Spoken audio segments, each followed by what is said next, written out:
Welcome to another episode of Collective Conversations. I'm your host, Mike Brewer, and today we are talking to the CEO and co-founder at Stake, Rowland Hobbs. Rowland, welcome to the show. Thank you so much for having me. I'm so excited to be here. Thanks so much. Yeah, thank you for investing a little bit of your time with us. I want to start by just allowing you to sort of unpack your sort of entrepreneurial track and or just focus on Stake specifically, but just tell our audience a little bit about yourself.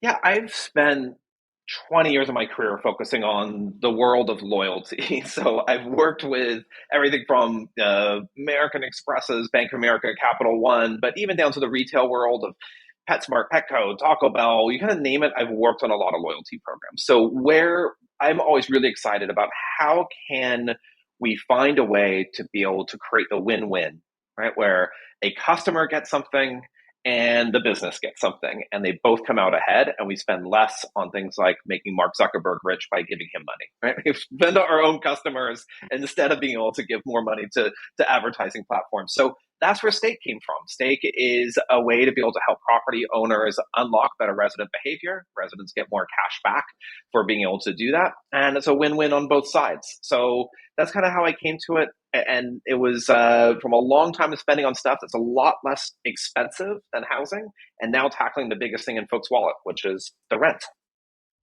So I'm always curious about this as it relates to entrepreneurials because I think sometimes it's scratching your own itch. Sometimes there's this Eureka moment where it becomes applicable to in this case, multifamily. But did you have, I know you sort of painted a path for us, but was there some unique moment or Eureka moment where you went, oh yeah, that makes sense. I'm going to go do that.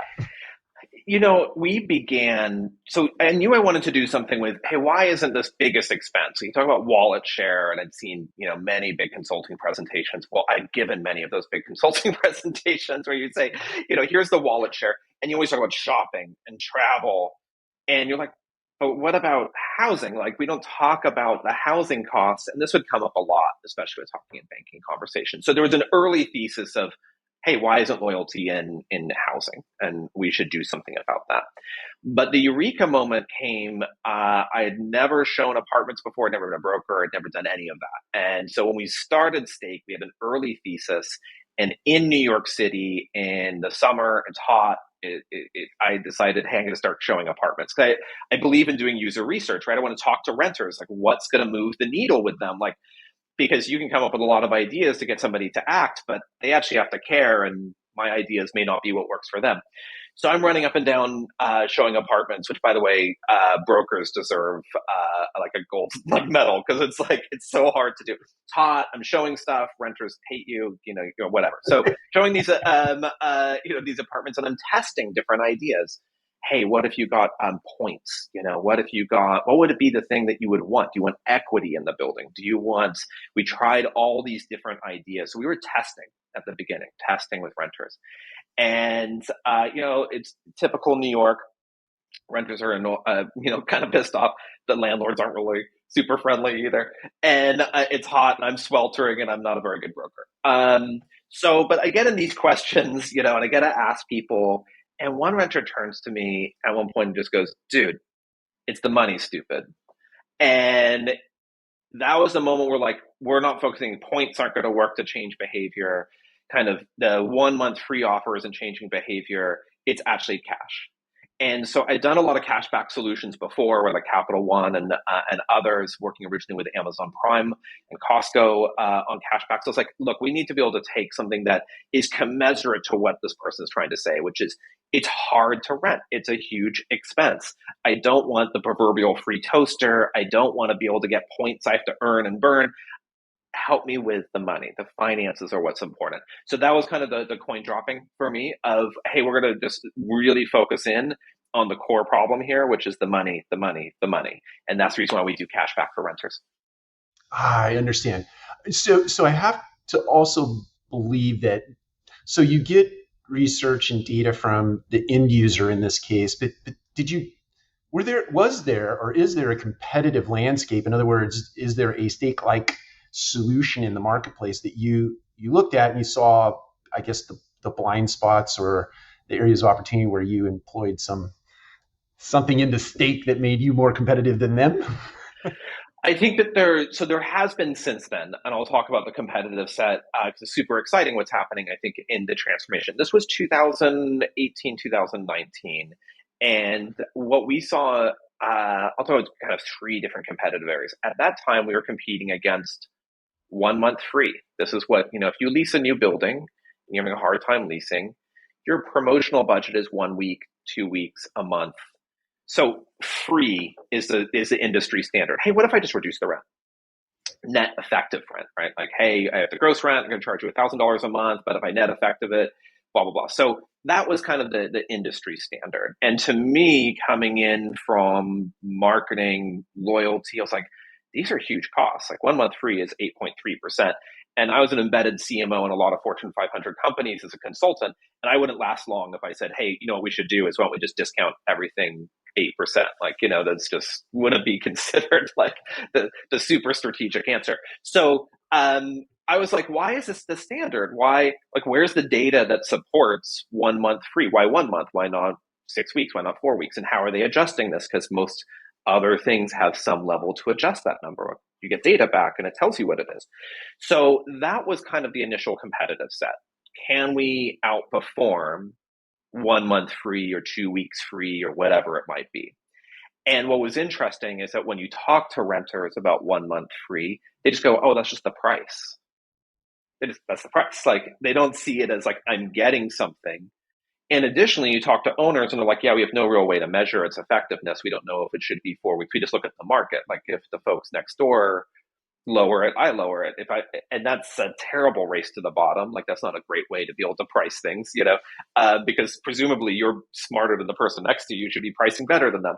So, it's like, well, what data are you getting from your actual residents, not the residents going to the building next door, the residents who are coming into your property. So that was a little bit how we got to like, hey, cashback will give you the data to tell you how much you should be pricing, and then also be able to do something that residents go, thank you, I actually feel like I got something, not this is just the price. Like, I had to do something to get something, which is where loyalty begins. So that's a little bit of how we got there. Then the second part is that, yeah, competitors have come up. There's folks who do points.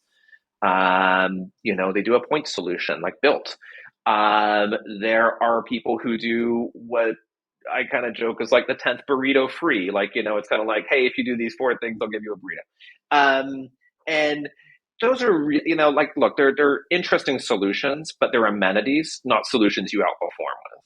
Like, if you get those, you're going to get maybe 10, 20% of your residents to engage in that. That's not enough to change the outcome for your property. So cashback is used as a way to be able to get over 80% of people, because everybody can use more cash. I don't have to go and manage it. I don't have to earn and burn the points. What am I going to spend them on? Am I going to get the toaster or the burrito or the coffee? It's actually money I can go use right now. And that's what people are concerned about, right? The affordability, the money. So that's kind of how we talk about the competitive landscape. I got it. That makes a lot of sense. It also makes a lot of sense. It's almost like I'm not going to be able to articulate this well, except to say that the value of 1 month free that goes as a credit against your rent payment versus this cash in my hand that I can now go do something with, that, right? There's much more value, and eliminating sort of the cognitive overload of having to pick the burrito or the toaster or the whatever that is, right? Or Yeah. or constraining those prizes, if you will.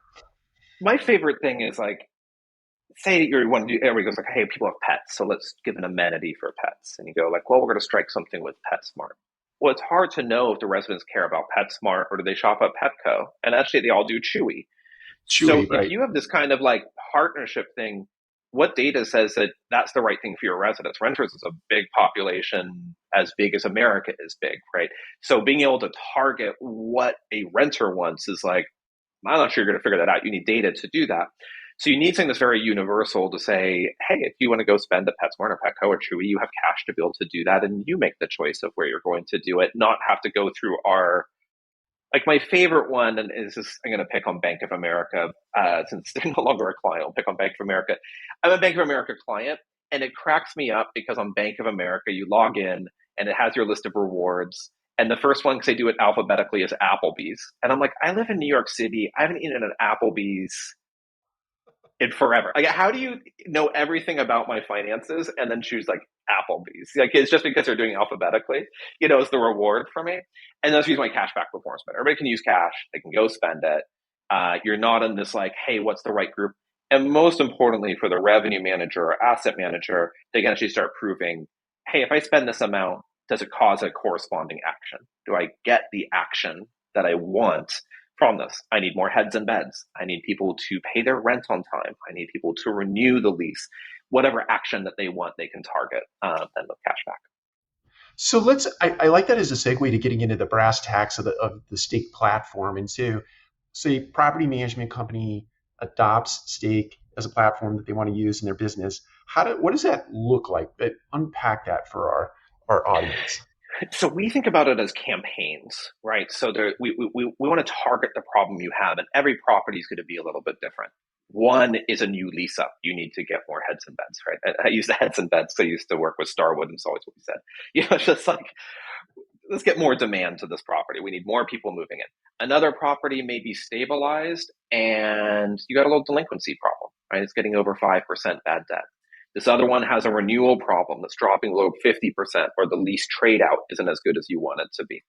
Well, you don't need a one size fits all solution that just says, oh, it's just 2% cash back for everybody. That's bananas. You're going to lose money on one of the properties and make too much on the other. It's going to be all over the place.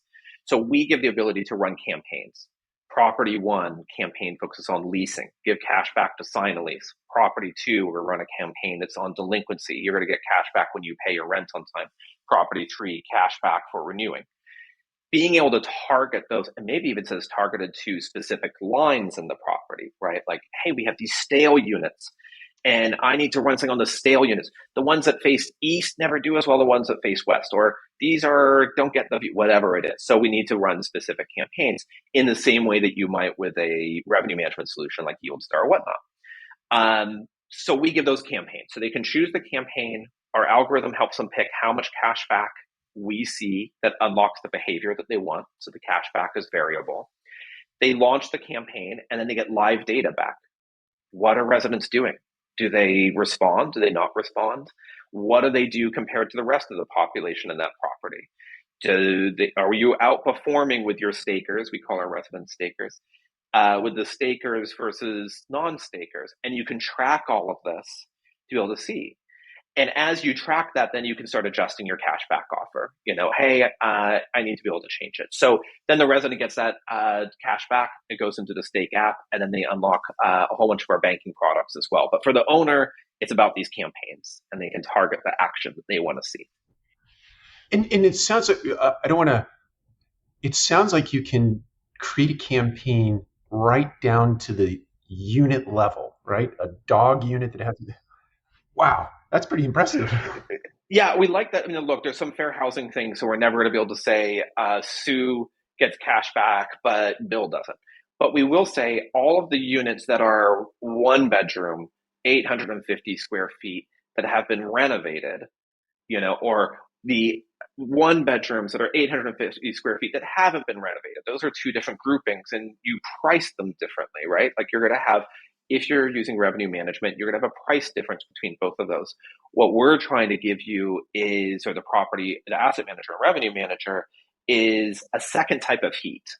What is the other thing you can add to this that's going to help you not always just, what's your choice with revenue management? Well, you can decrease the rent, you can increase the rent. That's a pretty blunt tool. If you can go, hey, I actually want to see if I can increase this a little bit and add a bigger reward to see if I can get the gross rent up, or the system's telling me to lower the rent. I don't really want to lower it, so I'll increase the reward amount. Now you have another dial, right? You have another dial in front of you that can help you target the problems you have. And this is truly what dynamic pricing is. Now we're in the world of dynamic pricing. We're not just price goes up, down, which isn't as dynamic as it should be. So let's say in the beginning, your engine is creating these recommendations based on what data? Are you taking market data to create that first baseline for your campaign offering, or you sort of know enough now that you can sort of pick and choose those things? So a couple points that we get with it. When we are plugged into property management software, so we get historical information. That's obviously helpful. We do use some market data, but everybody has access to the same market data. What's most important is that we're getting the resident behavior, and not just any residents, your residents. And what do they do? So let's just take a situation where there's four new buildings and they're each on a new corner. Say it's a new development and everybody's putting one in, and you have one in the corner and everybody's competing on the same thing 1 month free. Well, conceivably, you've built this wonderful new property to attract a different sort of resident. You've done your work. So the people coming across the street are different than the ones that should be coming in here because you have different amenities, you've targeted in a different way. Why are you responding to the market data that says what's happening across the street? It's a different building, different residents, different people come in. So we're getting the data back on what those residents actually do when they come in. Do they respond to a cashback offer? Do they not respond to a cashback offer? Is 3% going to get them to move? Is 2% going to get them to move? So personalization is really what we're trying to be able to get to, as opposed to aggregated market data, which is a lagging indicator and not specific to your customer. So going back to the words you used just a second ago, dynamic, it's dynamic in the sense that data point number one walks in the front door, that's a data point, right? They took an action and you're logging that action. And based on that action, you then have a data point for the next person that walks in the door. And it's the slow build to what sort of, I guess, the market will tell you over time. Is that how that works? That's right. Yeah. Like if you saw, hey, we opened up in week 1 and we had a 5% cashback offer, and we got 200 people came in through the door, and we turned it up to 6%, and suddenly we got 700 people. It's like, whoa, too many people. We could probably turn this down a little bit. Like that's. And let's also look at then how many are qualified versus not qualified. If we can turn that down to 4% and still get the same amount, they're still qualified. And a lot of this comes into just that you're testing over time what that offer is going to be like. And what's really cool is if you're plugged into something like an AARM or Yield Star or LRO or whatever your revenue management of choice is, you can watch that demand happen separate from our stake tracking as well. Turn the cash back up and you'll see the price go up. Right? Like you'll see like more demand come in. So it's not just us. There's other tools that will track the demand. But the cool thing is you can start doing those A/B testing. We give all the tools to be able to do that, but you don't have to rely on our data. You can start looking at something like there because, hey, if you turn that cash back up and the demand didn't go up, what are you doing with this cash back being able to turn it back down, because you didn't get more demand. And so it's safe to say you have integrations built into the revenue management systems, but also property management systems. And so this data is just porting over. Yeah, we're in property management. We don't, the revenue management side, we tend to keep separate so that you can actually just judge it directly. So we don't integrate on those today. They have a little bit more of a moat that they don't love as much of the integration, but you can do it as a side-by-side A/B test, and we give the tools to be able to let that happen. But yeah, plugged into Yardi and MRI and Entrata. Okay. So let's take a bit of a turn in that.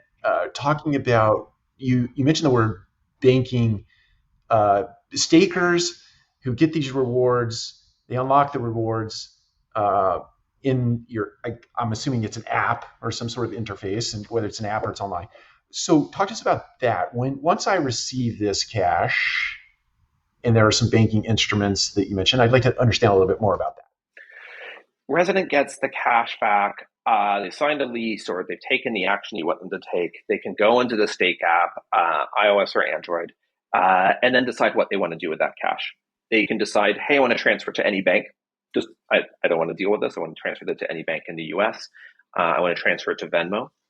But what we say to them is, hey, there's a whole bunch of things that you may want that we can offer you. Our Stake Visa debit card is the thing that we love because then you can get more cash back on everyday purchases. So Stake Visa debit card gives you 5% cash back that the owner's not paying, it's separate, 5% cash back on move-in costs and 1% cash back forever. We've also added banking services there that give access to your paycheck. We call it Express Paycheck. You get your paycheck 3 days earlier than you could before. So literally you're getting your cash earlier. You get a free FDIC insured checking account. You get savings bonuses that if you keep the money saved in your checking account, will give you bonuses for saving. So we've surrounded the resident now, not just with the cash back that they're getting from the owner, but with a full banking suite so they can help them at every stage of their financial journey. What we want people to do is build savings. We don't want them to go into debt. We don't want them to get high interest rates. We want them to build savings. It's good for everybody when people in the property save more money, more of a rainy day fund, everybody does better. One person may be saving to buy a home, somebody else is saving to change the tires on their car. It doesn't matter. Savings is savings, and it means that people can do better. So we're providing all the tools we can to help people earn more cash back, unlock free and equitable banking services, and then build more savings, and actually be able to have more of a rainy day fund. I love that. It just seems, that's not to use an overused phrase, but that seems like a no brainer, right? If you get I think that it's really cool because in some ways you go like, well, why would you take banking and bring it into housing? Banking's over here, and why bring it into housing? But if you go back, and I'm going to get super kind of big picture for a second, but if you look at how industries have really done well, originally auto did well by bringing banking in, by being able to offer credit and loans, right? Mortgage and home buying did well by offering a whole suite of banking services called mortgages. Renting doesn't have embedded banking services nearby, so a lot of things become tricky. Paying is tricky, especially for folks who are sitting at 60 to 80% of average medium income. They're tough to actually pay the rent. If you have cash, it's expensive to go and pay the rent. They don't have access to banking. A lot of them are underbanked and have really high fees with banking. That affects housing. Like that means that your rent payment's going to be later, or somebody has really high fees with their banking services. All friction, right? Like I would say for myself, I have very little friction with paying. I go in my bank, I can pay it, I send it. Not a lot of cost there. That isn't true for somebody who's sitting under 100% of average medium income. They're going to get high fees. By removing all those fees, giving this access to capital and capital services that folks at much higher income levels can get, means that, hey, now the friction's removed. And that's good for the property and good for everybody. So that's really why we built that in, is that we really believe by embedding banking services and helping residents access free and equitable banking, earning more on cash back on every purchase, they can just do better. They can thrive, and what we call kind of be empowered. is it a stretch to think that at some point in the evolution of stake that I know there are other providers out there that do this sort of pay their rent concurrent with their paycheck. So if they get paid every 2 weeks, their rent gets split up, and there are organizations out there, or there are companies out there that help people facilitate that. Is it too much of a stretch to think that stake at some point becomes involved in that? I won't let too much of what's happening in the kitchen out of the bag here, but I will say a couple of things that are really interesting. So FlexPay solutions today rely on a high interest annuity loan, right? They're at the core of it, they're selling you a very high interest product. We do think it's great to be able to help people pay rent how they want to pay rent. They want to pay weekly. They want to pay, especially if they have lumpy payments, like they have a side hustle, that means that their payments are a little bit more lumpy. We do believe that you should be able to help folks there. What we think that is not as great is that when you give the debt-based solution in front of them, because that has some third rail stuff, right? That's difficult. If you miss one of those payments, some of those products go up to 30, 40% of interest. Average on those is 15 to 18% interest, super high. What we think is that, hey, if you've built savings and you have savings there and you want to be able to, we can reward you paying a little bit earlier. What if you want to pay weekly, and we'll reward you for doing that?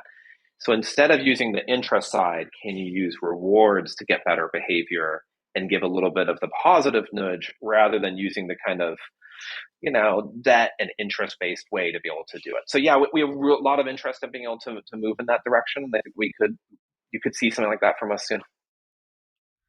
It seems it seems like not a far stretch to think that. It brought to mind, and this is gonna. Oh, go ahead. No, I was saying it is interesting, because I think right now, and this is where I get very passionate. So I just think right now there's such interesting transformation happening in the industry, where we're realizing the things that are in front of us of, wow, we could give people interest and credit to be able to pay their rent. We could do this. It's now the Not what can we do, but what should we do? And the should comes into ESG. It comes into like what's the right mission to be able to have in front of your renters. And do you want to be able to have things that are saying, hey, we want you to do better financially and help them along the path of savings and growing financially, or kind of these tools that are a little murky or harder to be able to explain and suddenly have some third rail stuff that you don't want to get into if you suddenly miss a payment. Yeah, that makes sense. It's I'm going to try to tie this together. So if this sounds completely off the rails, you can rein me back in. But it's so my wife is a she was trained. She does dog training, and in the dog training world, there's this thing called enriching the dog's life. Right? There's I guess a concept of enriching a dog's life, and it's all based on positive reinforcement as opposed to the carrot and stick. Right? Carrot and stick being these, you miss the payment, you get 40% instead of 15, whatever. But in my head, uh, to your point, the world is shifting such that enriching all of us are responsible for enriching one another's lives. And to the extent that we can do that in a way that is uh, beneficial, right, for that end user and not taking advantage of that end user, I have to believe on the back side of that, there's sort of this loyalty that happens almost by default, right? Because you're very interested in the enrichment of that person's life. I think that we call it empowering, and same thing with enriching. Is look, there's a lot of the things that we've done that are the stick based approach, and you will get some Yes, response from that, but it's after the fact. It's not proactive, right? It's that's right. it's once the action's happened.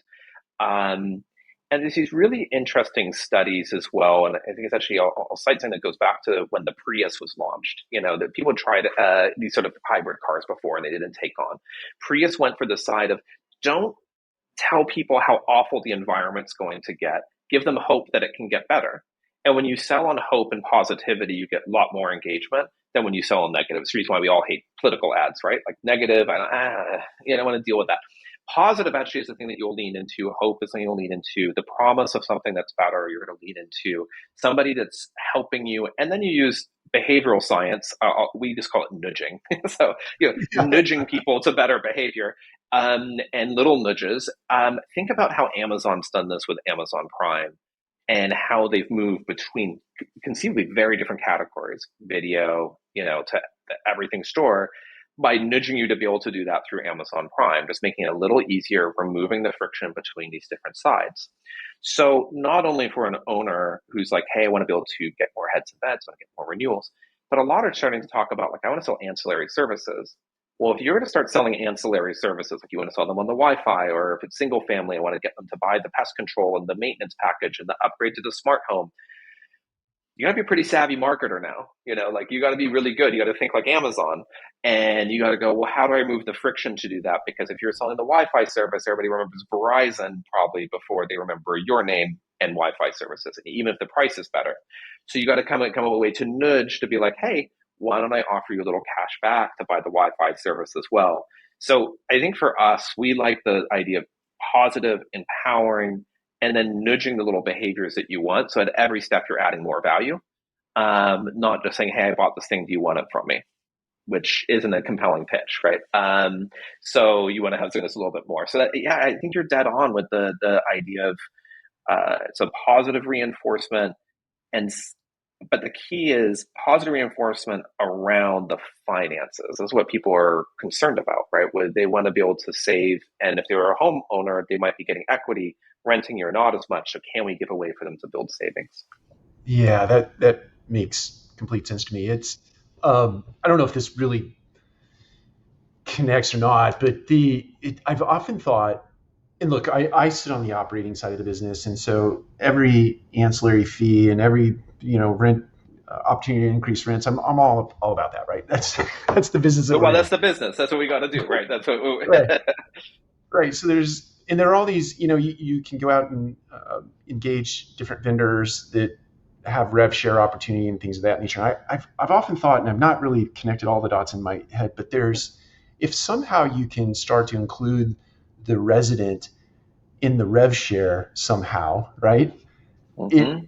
if they just become, call it loyalty, call it stickiness, call it whatever you want to call it, but to the extent that you can start to help the renter see that, hey, we're not just big bad landlords. We're not trying to, I mean, we are trying to maximize the value of the building, but along the way, everyone can participate somehow, right? If we can figure out how to do that and give back to the consumer in a way where they feel like, hey, I'm not just giving up a rent check and not getting anything back aside from four walls and a piece of carpet and some nice fixtures, right? I think For there. us, we talk about that as like return on rent, but I think the key is when you're giving something back to somebody is making sure you don't predispose what you think they want from it. Kind of going back to what we thought initially. I thought it was equity originally. I was really into this idea of like, hey, if we can give equity in the building, that presupposes a lot of ideas that what people want, right? That they want equity, understand equity, that they think that your property is going to increase in value or not. Right? They may have their own opinions on that, you know. And it was one of the things we learned when we were testing in New York, talking to renters about equity. They're like, I'm happy to rent this place because it's near, you know, my job, but I think it's a dump. You know, like and like I don't really want the equity in this property. Like it was just the most hilarious comments you would get back in New York around it. So, you know, because the reason why somebody may be renting is just because like convenience and I don't know, this nice place or not nice place. But if you go to the thing that's universal, so when you give something to somebody, let them make the choice. Do they want to take the cash and go invest it? Do they want to take the cash and save it? Do they want to take the cash and go buy a beer? Don't judge on what they're going to go do with it. Just give them the options of doing more. Let them go and do what they want. And I think you're right on the level of like, hey, every service that you're going into, kind of, I mean, there's old ideas around this that are even pre many loyalty programs like buying clubs, right? You know, like, hey, everything you get something back. And Costco grew on a lot of this sort of idea, right? That you're a member at Costco and you're getting something back. REI grew on a similar way, which is, hey, you're in a co-op and you get money back. And I think that that's the side where you get a more community feel. You get something that's going back to everybody, and everybody kind of gets that return on rent, as we call it, that they deserve. That everybody should be getting a little something back. Yeah, I agree with that. It just made me think. This is I'm sort of backtracking just a second, and giving people the choice, or using your example of somebody that's moving into an apartment in New York for convenience, rather than, hey, I don't want to invest in your money pit, your potential money pit. Yeah. I don't want the downside risk of that deal. But do you think that the sort of this NFT or tokenization of properties or fractional, or that's not, uh, do you think that that will change that perception in a sense? If I'm moving into a class A deal that in an up market and I'm a savvy person as it relates to investing, and now I have this opportunity to potentially take my cash back from a stake and really do get equity out of the deal, do you think that will have influence over time? I mean, we're in the early innings, I think. In 2018, we began with a lot of these ideas around tokenization with stake, and I'll tell you what we learned with it. I think it's really interesting to about and probably growing to 10% of a luxury consumer. But what people aren't always ready for is the moment you mentioned, which is when it goes down. If you look at crypto markets recently, there's been some down. So it doesn't feel as much like a reward when you've chosen this thing that can be fluctuate so dramatically. Now, I think that what we're interested in is helping people take cash back and choose how they want to be able to convert into whatever currency they may want to. If they want to convert it into crypto, I think that's interesting for a small group. You're not going to get the revenue management opportunities from that, because you're going to be targeting a relatively small group. Like to get the revenue management change of like, hey, I need more people to be able to sign here. You need the most universal reward, not the most niche reward. But I think there's some really interesting stuff around tokenization, and I think, but I think you have to be very aware of the like. It's not just always up. I think a lot of time, you know, it's also down. And are you ready to manage down and the questions that come with down? And are you ready to manage equity went down along with my sink doesn't work combo? Like it's a you're combining some things that become a very tough conversation to empower your on-site teams to be able to have. But I think that there is opportunity to be able to do it. I think it's tough though, the Reg D concerns and how fragmented the real estate market is, I think we're still a little ways from it becoming mainstream. But I think there's some super interesting innovations coming in that area. Yeah, the only reason I'm interested in it is I just read about a deal being done in Santa Monica, if I'm not mistaken, where they've fractionalized this asset. And so the underpinning is the asset itself. And so it's not necessarily tied to crypto as much as it is the rent fluctuations, right? In the community you participate. But still, your I point think is, it's really cool. I mean, I think there's some really cool stuff that can happen there. I also think that for REITs in particular, there's something that they can do very closely with being able to reward people and give that choice. Hey, I want to be able to either get the cash back, or I'd rather be able to get ownership in the REIT.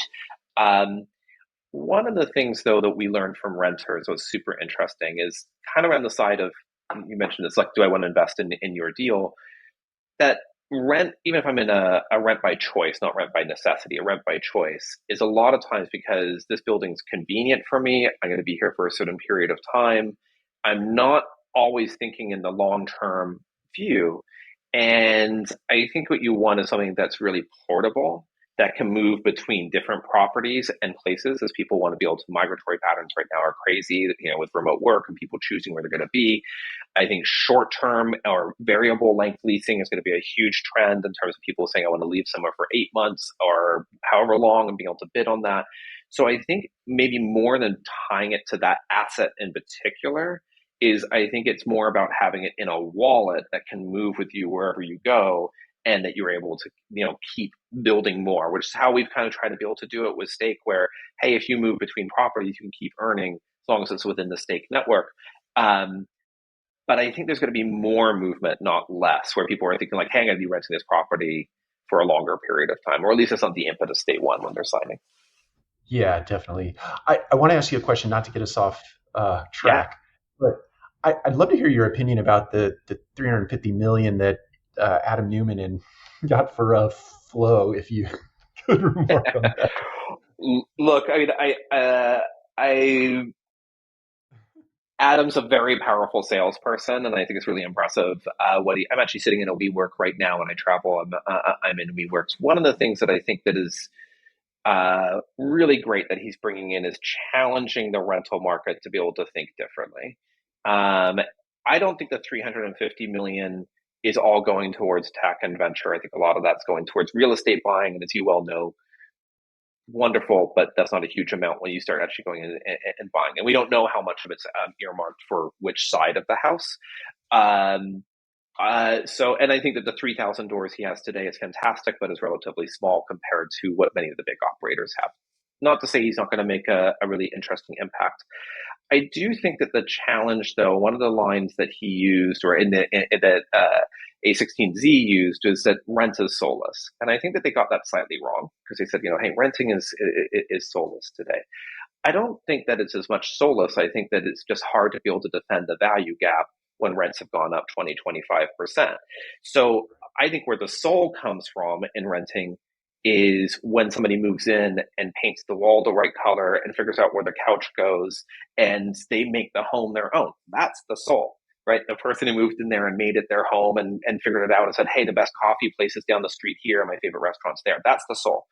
What I think it's on owners and operators to be able to do isn't necessarily to be able to say, hey, we got to be able to provide more soul, because I'm not really sure what that means. But I do think they need to start defending the value gap of, if rents went up 25% in the last year, and got it, that's just what the market is. Let's not rail against that. We're not going to kind of howl at the moon. But you do have a thing of where this can't be sustainable long term. We have to be able to provide some bigger value back. But that value is around the money, and it's about the investment that person's making and being able to get that return that's there. So I think Adam's going to do some really cool stuff. Who knows what it's going to be exactly? But I'm not sure if it's going to. I'm not sure if it's going to scale at the speed they might expect, even though the 350 million is great for PR. Yeah, yeah, headlines. Yeah, Yeah, that makes sense. definitely good clickbait. Definitely good clickbait. But I'm not sure as we're going to see that change happen as quickly. But I think it will be good that it keeps a fire under all of us to be able to think about what the innovations are and transformation that we need to make. Definitely. Yeah, I appreciate you opining on that. I know that's not our topic necessarily here today, Oh but no, it's all good. I mean, it's funny.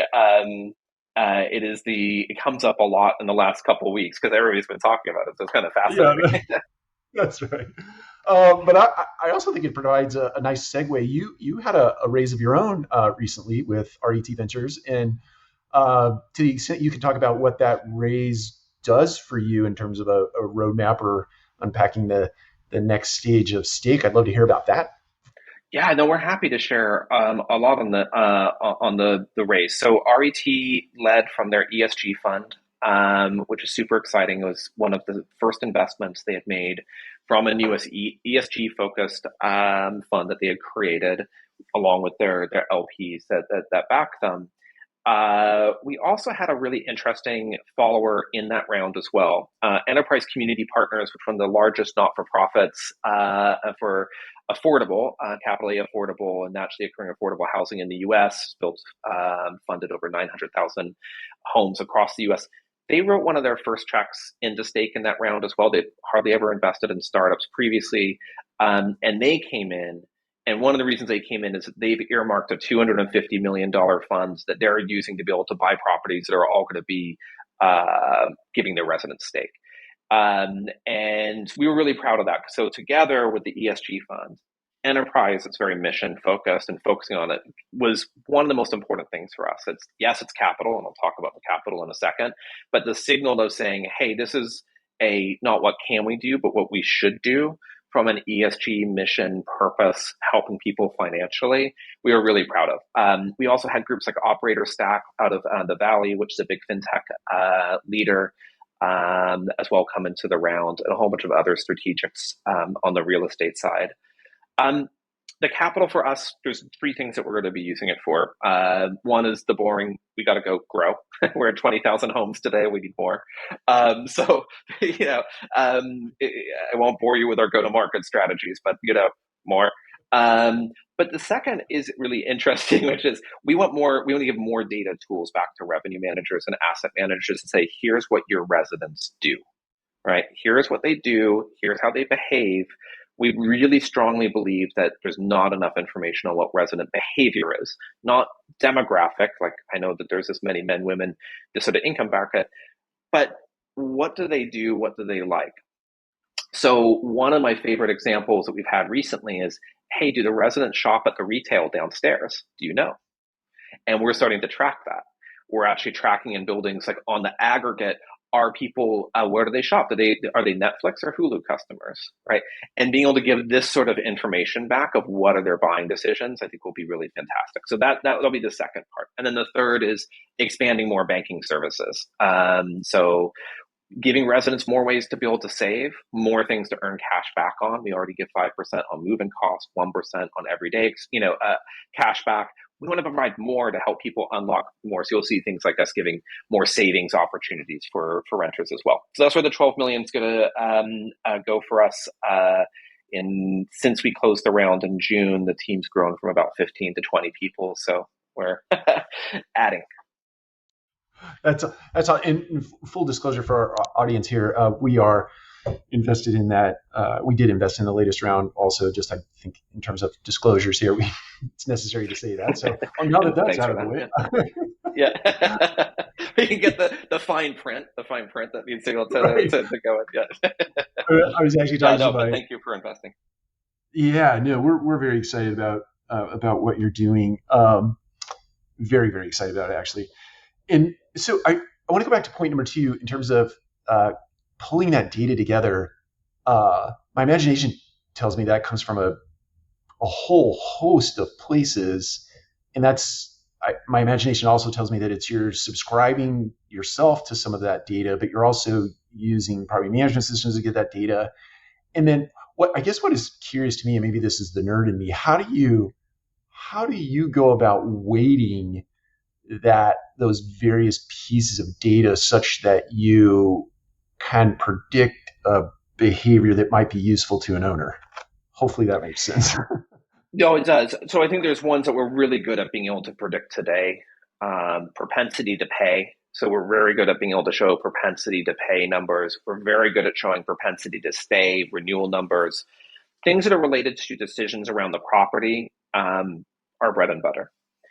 Things that are still kind of in beta are community spending, where we can, and that's all coming from within the stake network to be able to show not only what they're spending on stake Visa debit, but in their banking partners overall. So we can get view. Now, we anonymize and aggregate that information. So we're never saying, Roland went to McDonald's 3 times this week, and like the Big Mac. We're never going to reveal that. But we will tell you that everybody in the property, that there's 10% of people who go to McDonald's at a certain increment every single week. So, and we're not entirely certain of all the use cases for it yet. Like, we're just kind of excited to be able to give this to owners and operators, to be like, what should we start doing with it? And some of it is personalization. Like, we have some who are saying, hey, can you get them to shop at the Whole Foods downstairs because they're our tenant and we need them to shop at the Whole Foods, not at the Trader Joe's down the street. So we're doing some of that. But I think there's some really cool things around just amenities, right? Like, I hate to say it, I think we're guessing a lot on what amenities people want. Oh, that's true. And so we go for the whiz bang, right? Of like, we think this is a really cool thing to be able to say, so we'll put it in there.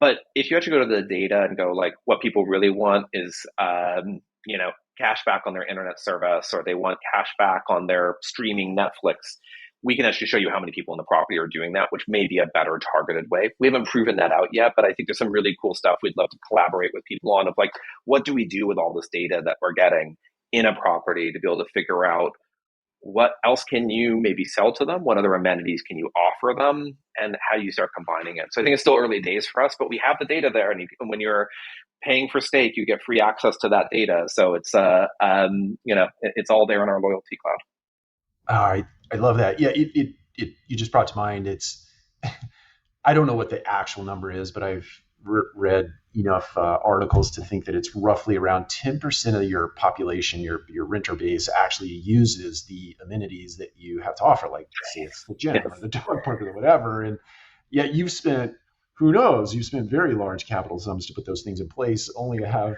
Now, I will say there is value in me saying to my mom, you wouldn't believe the pool at my place, or it's just the fact that it's bigger, right? Well, I think that's exactly. I mean, it's always a joke about the golf simulator. Like, and I can say it since I don't play golf. I'm probably gonna like some people really love the golf simulator, but it does seem like an expensive thing to be able to put in. I'd even put it a little bit more towards, go back to that kind of like, yes, everybody has pets. We can assume that they have pets, but let's not make the assumption that they're all going to treat their pets in the same way, and that they want to shop at the same place, and that they're going to make. These are very personal decisions around it. We do one where we actually give a cashback offer where we test, like, hey, do you want the cashback for DoorDash? Do you want it for Chewy? Do you want it for Upwork? And you can start learning, like, oh, this is somebody who is more focused on working from home. This is somebody who likes meal delivery.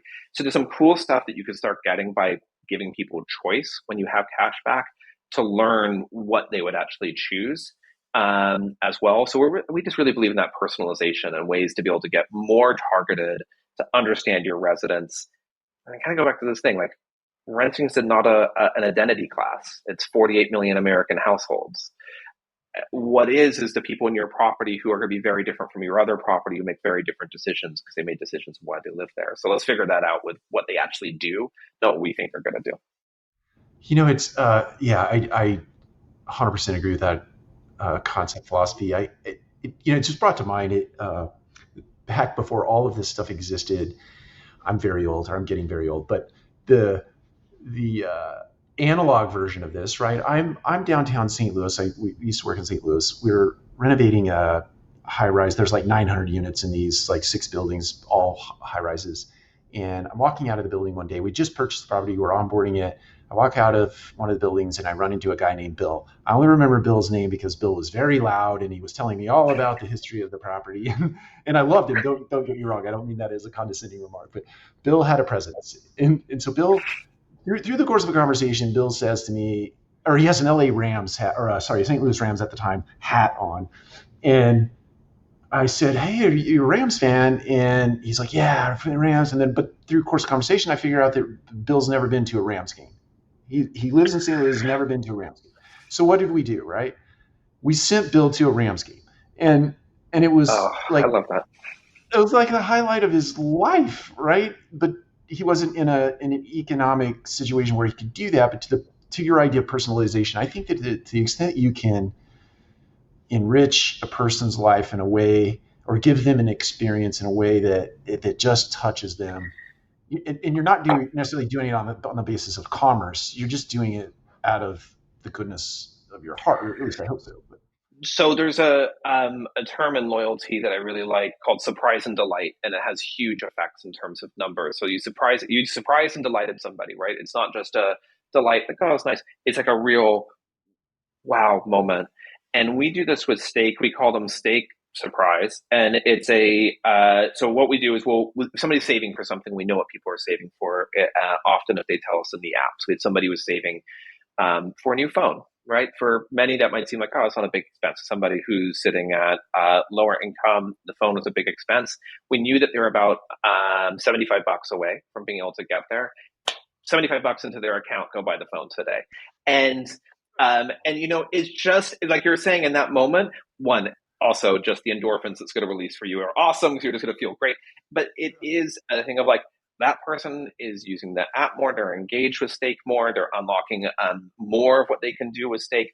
And so from just I can kind of get the cost of acquisition actually is pretty good return, because if you got the right surprise and delight, somebody's going to be way more loyal and be way more connected. I think that that's the stuff to be able to know. Now, what doesn't work is when you surprise and delight and it's, you kind of whip it, and it's like, yeah, thanks, you know, it's like the birthday card I get from my life insurance guy every year. You're like, kind of wish you didn't send me the birthday card, actually. You know, that's right. um, That's right. you know, but it's like it has to be something that really matters. And if you know somebody, buying the right gift for somebody is about knowing them well, and that's what you do when you know somebody really well. So I love that example that you're giving there. And I'm sure that Bill loved going to the game. That's exactly it. He found the right thing that he's going to care about. Oh yeah, yeah. And I mean, again, this was pre social media and pre all, and not that we did it for that reason, but he next time I saw him, he was just smiles ear to ear, and it was just like it was Well, life think of what changing. he said to everybody in the building and his friends, and the carry-on effect of that is really big. And I think it's one of the things when we talk about community and properties as well. Like everybody's very focused on community. Community is what that person goes and tells the next person, right? And says about the property. And that's the thing of where it's very hard to force community. But in that situation, when he went and said it was going to be very positive and probably brought a lot of people together around a very positive feel good. So if you can create those situations, you have a platform to be able to do it. That's fantastic. If I give you $20, great. If I'm able to give you $20 because I know that you want to go to the game, even better. Because now I've done it in a personal way. That's right. That's right. Well, Roland, we're rolling up on 55 minutes, and I want to be very respectful of your time because I know you need to grow, and we love to participate in that by promoting this show. This will go out in I think a couple of weeks, but I'd like to give you the end cap. Anything that you'd like to share with our audience? We have both listeners and viewers. We turn this into a podcast, but also put it on YouTube. So anything you want to say to the audience? I think that where we are both, I'm going to say kind of one part towards owner operators out there is that we talked a little bit about the things we're building in the lab that we want to be able to help with. We want to hear more of the actions. If you had a magic wand, you could get your residents to do something. What is it you would get them to do? Like today, we do leasing, we do renewing, we do delinquency, we focus on ancillary revenue, resident engagement. But every time I talk to a new owner operator, a new revenue manager, will say, gosh, it's actually single family is one of my favorites. If you can just get them to change this air conditioning filter, it really helps. So we launched an air conditioning filter thing. We know how much to pay somebody to change a damn air conditioning filter, because it costs $150 somebody out there to do it. It's really expensive if it breaks. So when we learn more of the actions that folks want to be able to take, we will build those, and our API is called the Action API, so we can build those in, and we want to collaborate with people who want to be able to do that and say, yeah, I get it, you do leasing, you do renewing, but here's the thing that we're trying to do. So we want to hear that. The second I would say is kind of more on a real estate level overall. I really think it's important that we look at the financial success of where renters are coming. Businesses do well when their customers do well. And when we look at that, and by giving more services to renters around the finances, which is where the pain point is, we're not going to change where the market is. The market's going to do what the market's going to do.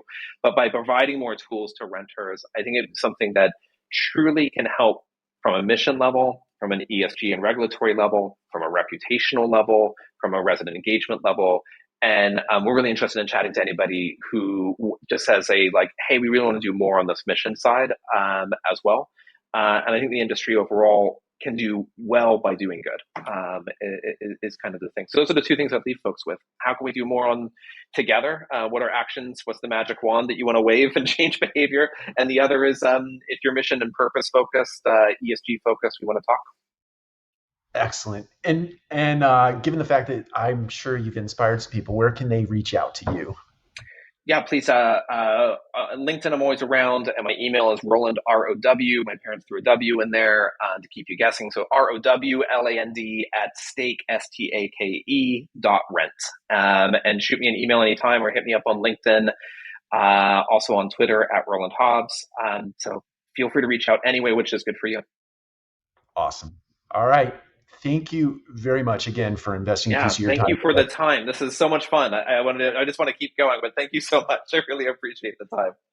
We'll have to do a round 2 at some point after you've sort of rolled through I like that. Let's do that. We'll do a check-in in like 6 months or a year or something like that. Where are we at? I love it. We'll put it on the calendar. All right. Well, Thank you, Rowland. And for everybody else, we'll see you next time on Collective Conversations.